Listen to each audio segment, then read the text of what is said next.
wabarakatuh. Di sini saya akan menjelaskan tentang konteks dan ruang lingkup etika administrasi publik dalam good governance.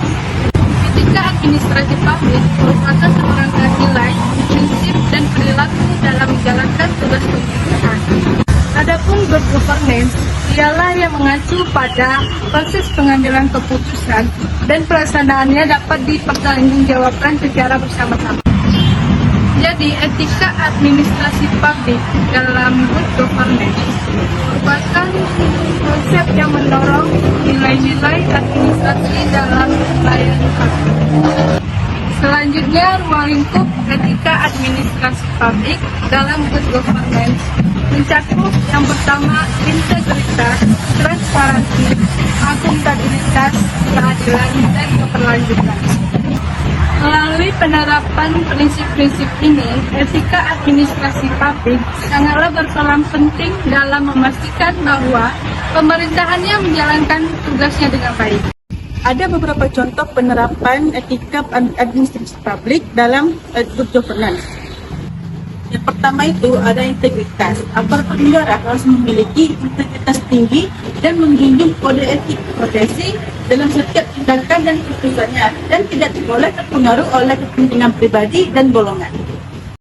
Yang kedua itu ada akuntabilitas, yang dimana semua institusi dan lembaga pemerintah harus dapat mempertanggungjawabkan kinerja dan keputusannya dalam pengambilan keputusan sebagai wujud pelayanan yang akuntabel dan transparan. Yang ketiga itu ada netralitas.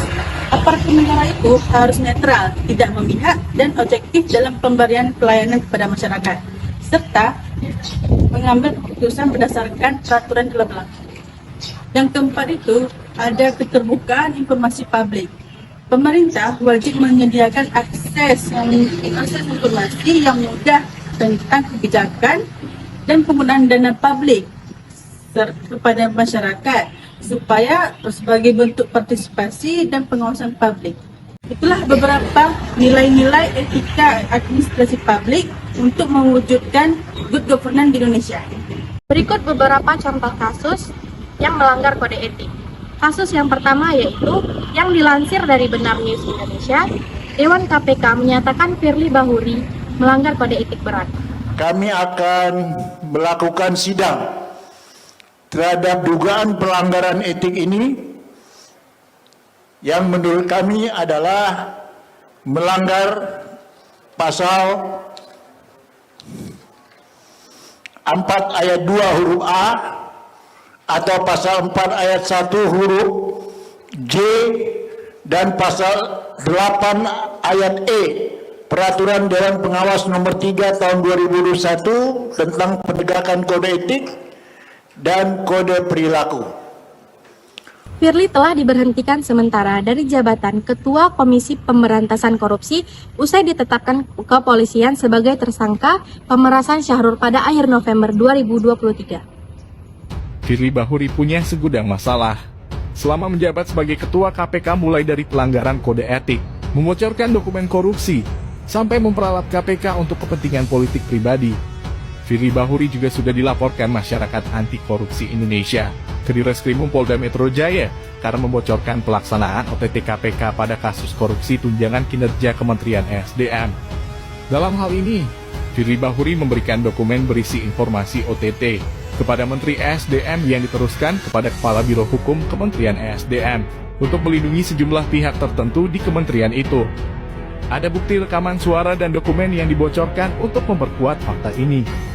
Bukan lagi pelanggaran disiplin, tapi tindakan Firly Bahuri itu sudah masuk ranah pidana. Sangat tidak pantas dilakukan oleh seorang ketua KPK. Pegawai KPK sudah muak dan kehilangan rasa hormat kepada Firly Bahuri, yang tidak segan menyingkirkan pegawai KPK yang dan menuruti kepentingan politik pribadinya sebagai ketua KPK.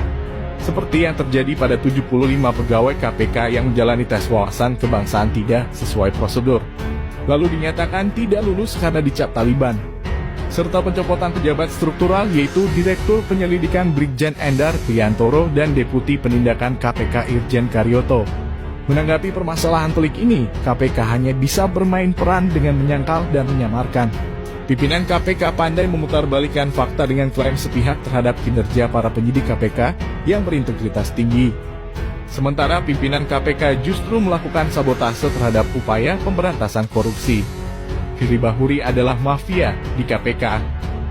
Berikutnya kasus yang kedua. Sini saya akan menjelaskan tentang pelanggaran etika administrasi publik dalam kasus korupsi bantuan sosial yang dilakukan oleh Menteri Sosial Juliari Batubara.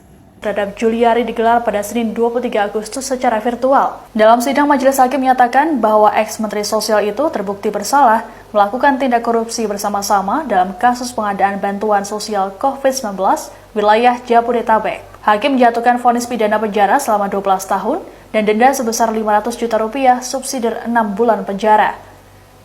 Tak hanya itu, Juliari juga diminta untuk membayar uang pengganti senilai 14,5 miliar rupiah.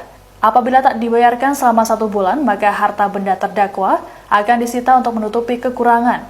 Namun, apabila tidak terbayarkan, maka sebagai gantinya, Juliari harus mendekam selama 2 tahun. Hakim juga menjatuhkan hukuman berupa pencabutan hak dipilih selama 4 tahun setelah Juliari menyelesaikan masa tahanannya. Menanggapi vonis tersebut, pihak kuasa hukum Juliari menyatakan untuk pikir-pikir. Vonis ini lebih berat dibandingkan dengan tuntutan yang dibacakan oleh JPU dalam sidang sebelumnya, yakni pidana penjara selama 11 tahun dan denda 500 juta rupiah subsidi 6 bulan kurungan. Dalam pledoinya beberapa waktu lalu, Juliari meminta agar majelis hakim membebaskannya dari segala dakwaan.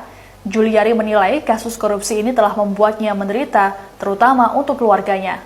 Mengadili. 1. Menyatakan terdakwa Juliari P. Batubara telah terbukti secara sah dan meyakinkan bersalah melakukan tindak pidana korupsi secara bersama-sama dan berlanjut sebagaimana dakwaan alternatif ke-1 penuntut umum.